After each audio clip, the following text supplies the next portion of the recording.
Hello everyone, welcome back. Hope you're having a wonderful day so far. So in today's video, we're going to be covering SSI recipients receiving a second payment in March later on this month.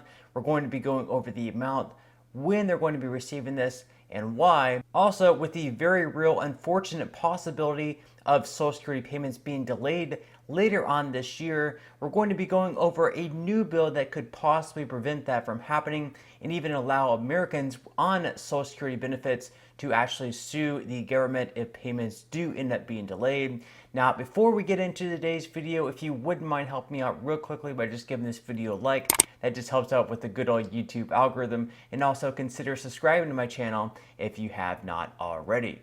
Okay, so first up we have an article from Fox News. They say that Biden's anti-growth policies will slash Medicare Social Security tax revenue by $400 to $900 billion, according to a new report.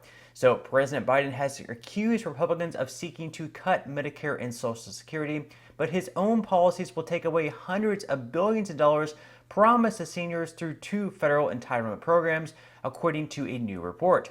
Casey Mulligan, a professor of economics at the University of Chicago, estimates in a study published by the Committee to Unleash Prosperity that anti-growth policies spearheaded by the Biden agenda will ultimately reduce Medicare and Social Security tax revenue by at least $400 billion and perhaps up to $900 billion, depending on how long those policies last. Indeed, U.S. Department of Labor data has consistently shown throughout the Biden presidency workers' wages going up on paper, but decreasing significantly when accounting for inflation, which last year reached its highest levels in 4 decades. Meanwhile, retirement savings plans have lost $4 trillion in value since Biden's inauguration, according to a separate report previously released by the Committee to Unleash Prosperity. In other words, the more people work and the more each worker earns, the more payroll tax revenue that's available to fund Social Security and Medicare. However, the inverse is also true, and according to Mulligan, that's what's happening under Biden. Fewer people are working, and each worker is earning less, so there's less tax revenue going to the entitlement program. So they're basically saying here, since wages are not keeping up with inflation, people aren't earning as much as they should be, therefore they're paying less in taxes, and the less in taxes that they're paying is less money going to the Social Security Trust Fund, for instance.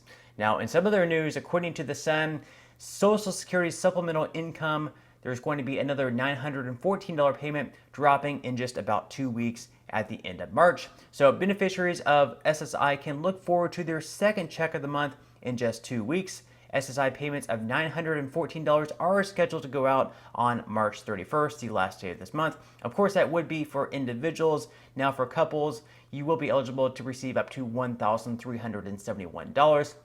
Of course, not everyone does receive the max. The max is going to be $914 for individuals and $1,371 for couples, although most people earn a good bit less than that max amount. It goes on to say that recipients already got their payment for this month, and the second check is actually April's payment. Because the first is on a Saturday, the payment is being distributed on March 31st.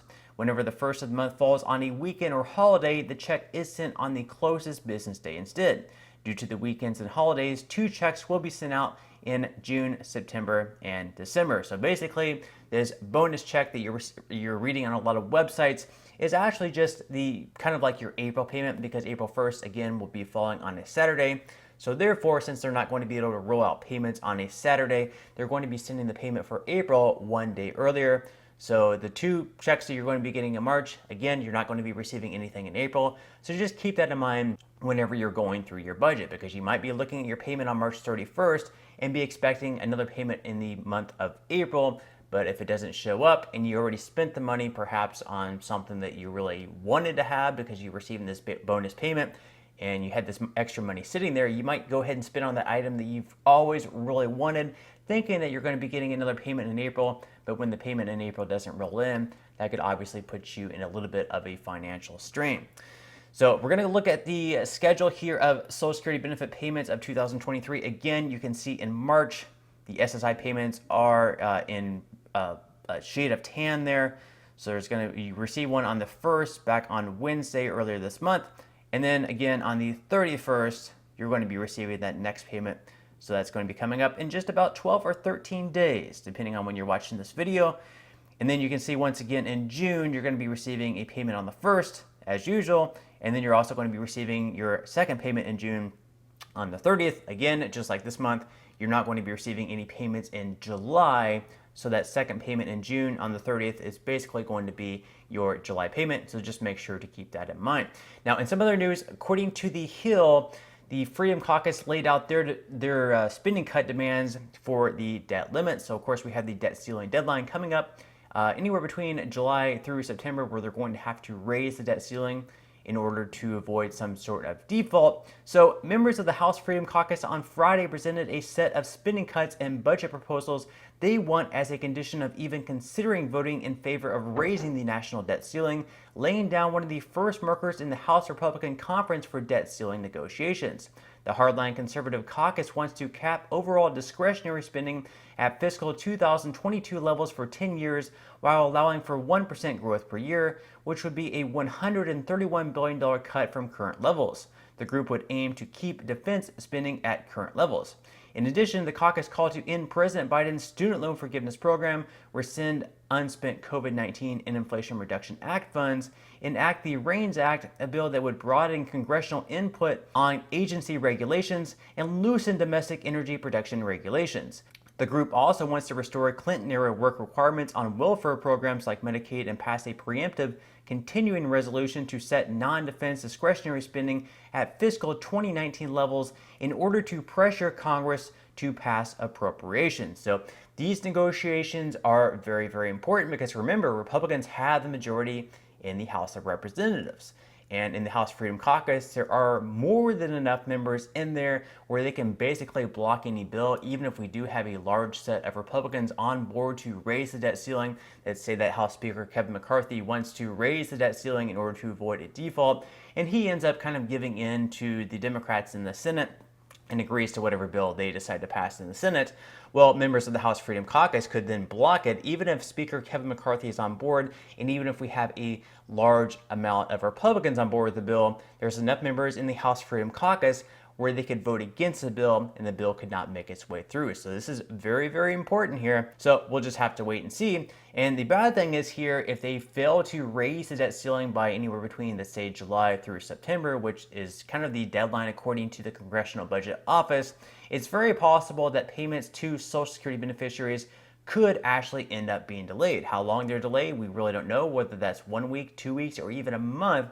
Either way, that's going to be very unfortunate because a lot of people really rely on these benefits coming in. For a lot of people receiving Social Security, that is actually their only source of income. Now, there is one bill that could actually help out with this if we were to run into some sort of default. That is a new bill called the Social Security Guarantee Act of 2023. This was created by Representative Alexander Mooney. So Mooney actually says in a statement here that today Congressman Alex Mooney introduced the Social Security Guarantee Act. This legislation guarantees the right of individuals to receive Social Security benefits in full. The legislation also requires accurate annual cost of living adjustments.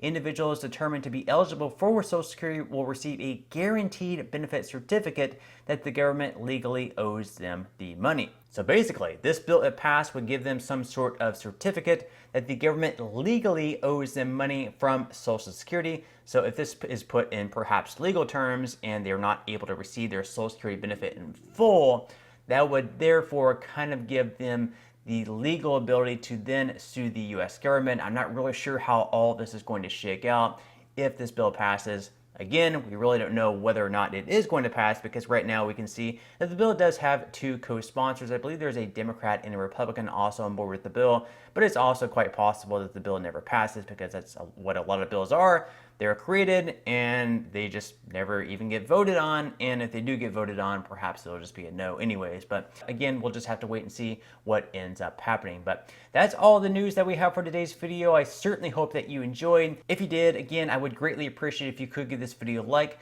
Consider subscribing to my channel if you have not already. And I will see you in the next video.